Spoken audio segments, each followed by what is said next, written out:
Is there anything we can do to improve things? Absolutely. When it comes to informing people more about the history of the United States and how the effects of racism still permeate to today, what we need to show people are concrete examples that are very difficult to deny.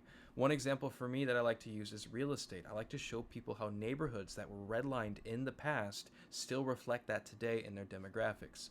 I'm in Los Angeles. There are a lot of neighborhoods that were cut up, especially neighborhoods of black people that were cut up by highway construction that still affect their property today.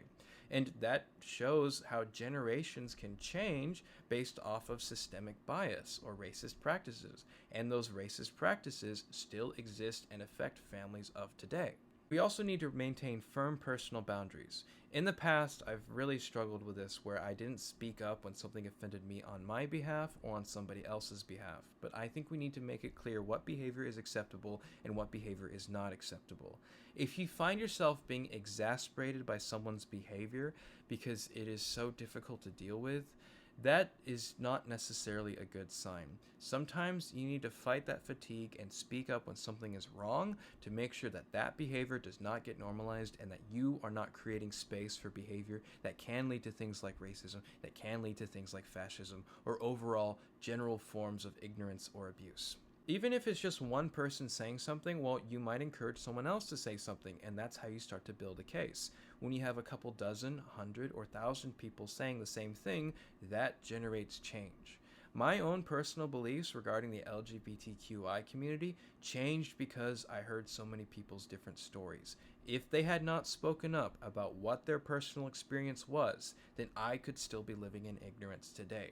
But because they did, and more people followed them, I changed for the better, and we need to do the same thing. On a macro scale, there's a lot to be done. For instance, capitalism fuels division and it fuels isolation, which creates not only racist beliefs, but it also creates radicalization from loneliness.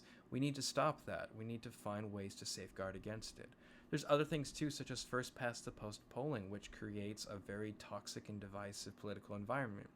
We've seen what happens when we institute ranked choice voting on a small scale in the US.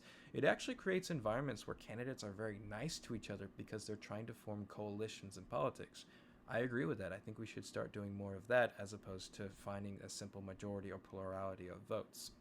Other things too, such as eliminating stock buybacks, because that pushes us further backwards and it reduces innovation, which fuels division between the rich and the poor. There's also ending lobbying in politics. We need to stop Citizens United and dispel the notion that spending money is a form of free speech. If we can do more of that, we would make the United States a better place to live for everybody.